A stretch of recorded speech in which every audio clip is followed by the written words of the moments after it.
that sometimes God's might people do bad things. I don't know if it's recording. I'm not sure because I'm not my English. That's right. That's right. I think we will. I understand what you're saying. So you made 3 points or reasons, as far as I understood. Let me just recap them and do tell me if I've misunderstood them. So number 1 main reason, you're saying there is no real proof for the existence of Creator. So why should I believe in something without any proof? Secondly, you talked about how, if there was a Creator, we should not expect wars and violence and all these things that we see happening today, right? That's in a nutshell. And we also see at the same time that actually there are lots of religious people committing atrocities, bad things, and all these things. If religion is supposed to be from God, from the Creator, these people who believe and uphold these religious ideologies, they should not do things like this. So essentially, these are the 3 things you've said so far. I mean, have I misunderstood, or do you think it's correct? It's right. And in the last case, it's that I think that those people take the excuse of God to make. People make. They play the God card to justify their objectives. Yes. They say, God says so, let's do that. Let's oppress the whole nation because God says so. They use the God card. That's my, yes. Yeah. That's why So it's late. that's why I understood it. My name is Mansoor. What is yours? Natalie. It's a pleasure speaking to you because at least you have been quite open to the reasons why you think, not you think. Yeah, in a way, I'm really thinking that sometimes it's good to believe in a God because it helps to let's say, I don't know if the word is good, but overpass things which are very tough. Let's say that when you lose someone. So it's an emotional support, you're saying. So people, when they're grieving, when they're in a depression, when they're not so I understand well. that. So you're saying this is something they hold on to, some kind of solace and emotional support people have to feel better, right? Yes. So that's your 4th reason so far. Is it okay if I were to go through each one of them to at least give my take on this, why I might consider them not to be strong enough reasons? Okay. So let's deal with the very last one. You see, you don't need religion or anything to give spiritual support. There are people who have this kind of mental health and they can get support from mental health advisors to have their problems solved, whether they have anxiety or depression or they're grieving, they're mourning, like people are mourning like in England or elsewhere. So there are many mental health practitioners who would not give you a religious prescription of how to cope, but they can give you ways of release your stress and anxiety. So yes, it's possible people can use that, but it's not necessarily that religion is being used, because you can use so many different mechanisms, coping mechanisms for that one. Let's go backwards.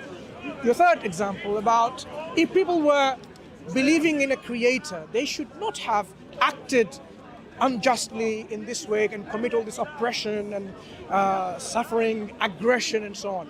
But you see, these things I think need to be understood properly in context. Those people who do that, they're not actually religious themselves. The people who commit aggression, if you look at their belief system, whether they are Muslims or Christians or Jews, their religious scripture does not say you commit aggression on extremism and torture, genocide. If you think about it, religious scripture doesn't talk about that. It talks about how human fraternity and brotherhood, compassion and mercy between people. I mean, vast majority of the people. So those people who do that, they themselves are not religious. If you examine their lives, there's something wrong with their life. Either they lost their job or their, whatever the position they're in, no wealth, no fame, no power, no girlfriend, no husband, no wife. Many reasons precipitates them to go into do extreme behavior. It could be that they were not, number one, they were not educated in their religion, firstly, because the religion should say that don't do these things. And then they realize because of some kind of other conditioning, they put down other people. They say, look, you are a black person, you are the devil. Or you're a white person, you are the devil. So they start oppressing these people and doing all these kind of things which you would say, that's not how it should be. So people's misunderstanding of how humanity is one, it leads them to be racist, leads them to be someone who commit some kind of tribalistic ideas, like, oh, I belong to the tribe of England, I belong to the tribe of France. And if a plane is about to crash because the engine's gone broke, and it happened, newspaper reports this, there are people who'd say, thank God there were no Britons on the plane. But do you know that that's inherently racist? What about the other people who are not British? What about the other people? So people often go by this kind of nationalist ideas, and that leads to oppressing others. So it is not the religion. Now, going back to your second reasons, you see, let me give you a counterexample. Suppose there were no wars, no famine, no hunger, no poverty, no disease, no sickness. Would that automatically prove that there is a creator? It wouldn't. So that's why we need to understand that since it would not automatically prove there is a creator, the absence of it shouldn't disprove that there is no creator. Okay. Do you follow so far? Yes, right. I follow you. Fine. Okay. Now, coming back to the very main and the most important argument that you've raised, there is no proof. Now, when we talk about proof, sometimes it's possible that we are not seeking the proof, we are not given the proof, we haven't analyzed the proof, or the proof simply is not something that we don't know what it is. To give you an example, have you seen my brain? Neither. You haven't. I haven't. But you assume there is one, right? Yes, exactly. Yeah, because the brain is the one that helps me to talk and interact with you and so on and so forth. It's that machine that keeps me interacting with you so far. So this is an assumption.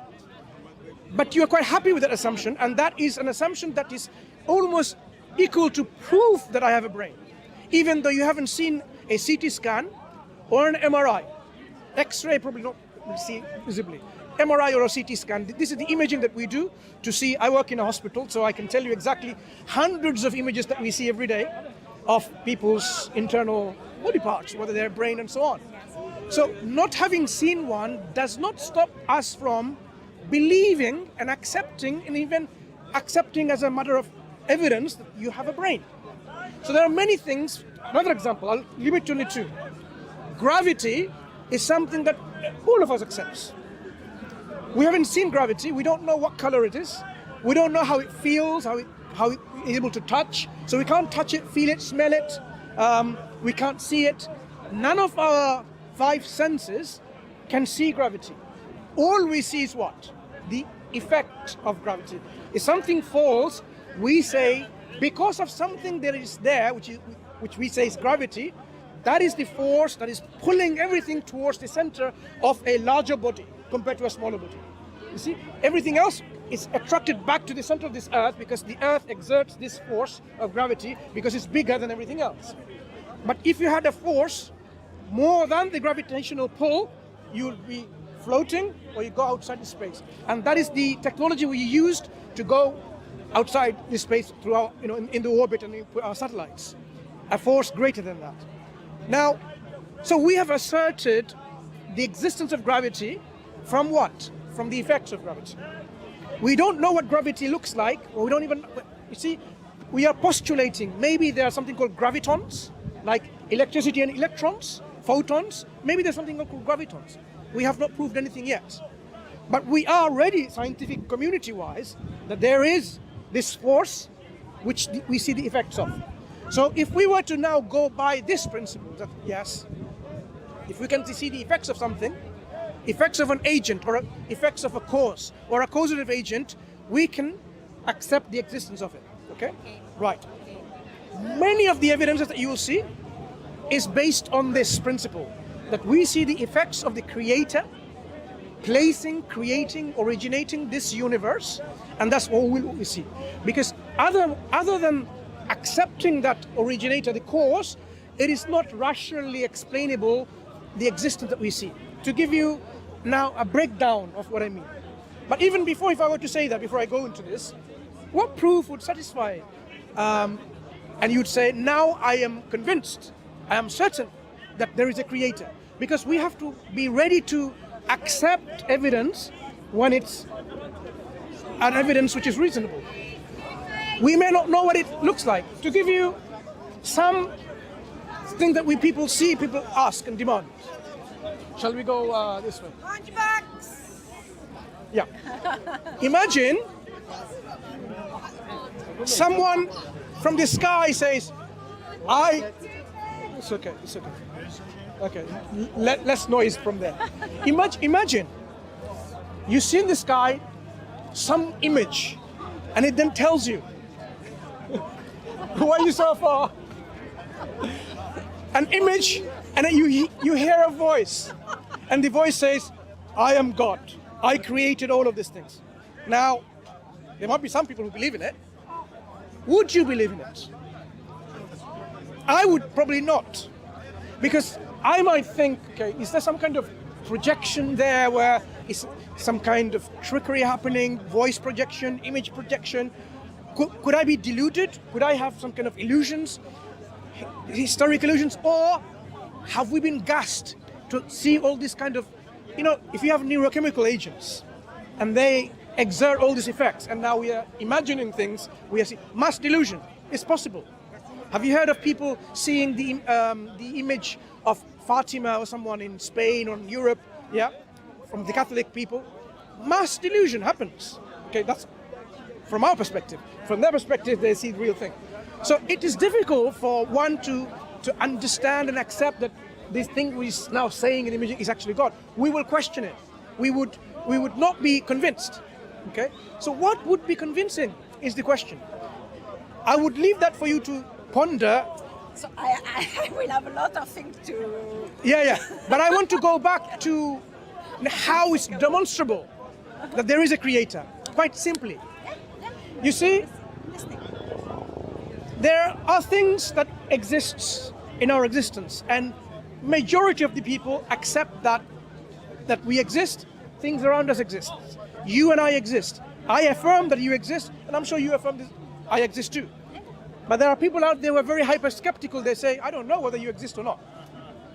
They're not even sure that there are brain in a jar in a museum or not. That's kind of hyper-skepticism. But I think for yourself, you are not that hyper-skeptic, right? Do you affirm that I exist? Good. So let's take it from there. You see, when we have existence, there's something could not have originate by nothingness at one point in the past. And why I say that, nothingness is the absence of everything. That's how we define nothingness. Nothing means no energy, no space or time, nothing. So if there was nothing to begin with, sometime in the past, there would not be something at all. There will never be something. The fact that we have something means there has to be always something. Whether it's 13.6 or 8 billion years, or even before that, there always have to be something. That's the most rational thing. Now here is the problem. Either the universe or matter was always there, or the one who originated was always there. Because there has to be something always there. Our universe, our scientists are telling us, wasn't always there. So, if it wasn't always there, it has to be brought about by something. And that something must have three essential characteristics: existence, will, and power. Because if that didn't exist, let's call that the originator of our universe. If the originator didn't exist itself, it could not originate the universe. If the originator did not have power or energy, it could not bring about something. You need energy to do any work. If it didn't have the will to bring about like this, it would not follow. Like, do you ever see, like, you sit there in your home and then everything happens by chance if you don't will it? No food will be on your table, dinner table, if you don't will to go and cook it.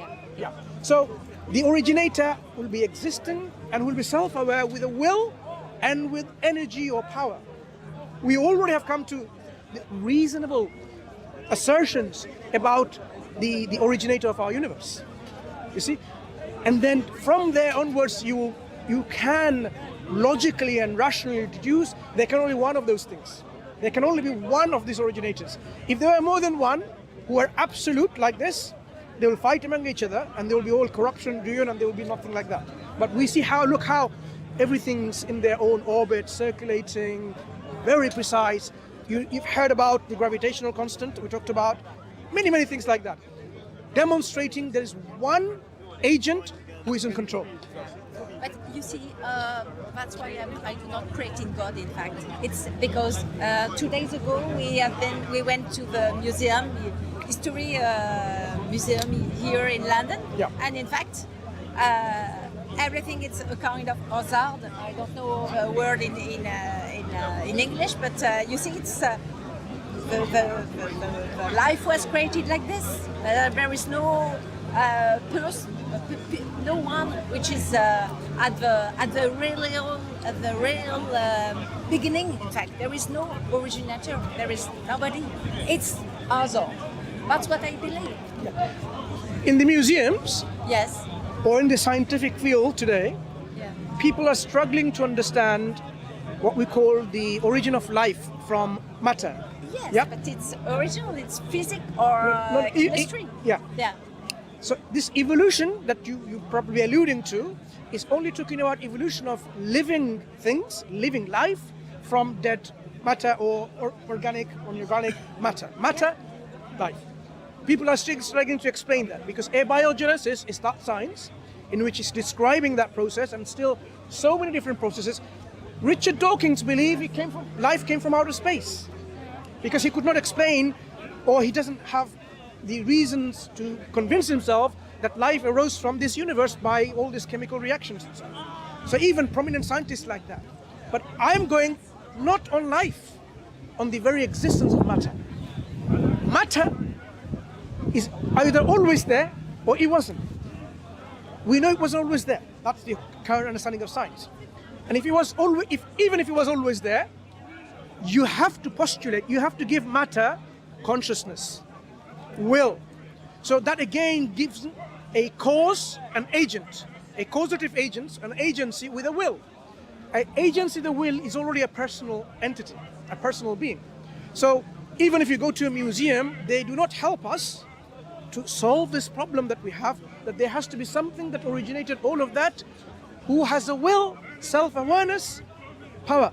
At least three things. Okay. So I will go because, but really, you are very good as a demonstrator. It's very. It was a pleasure to talk to you, or that you talk to me. No, it was a pleasure speaking to you. Okay. I'm a Muslim, right? Yes. We believe in Islam, and our basis of Islam is based on solid foundation. We don't believe just by blind faith. There are things we take by faith after all of these things we believe with proper proof and evidence, because otherwise people can believe in anything. People can believe this tree is God. Don't people, many people believe that? Yeah. So I would highly recommend you to read the Quran. The Quran is, we say, is the guidance from our Creator, why we are created. Yes. Do you even know why you were created? If you believe in a Creator, we need to know, right? We should know why the Creator would have created us.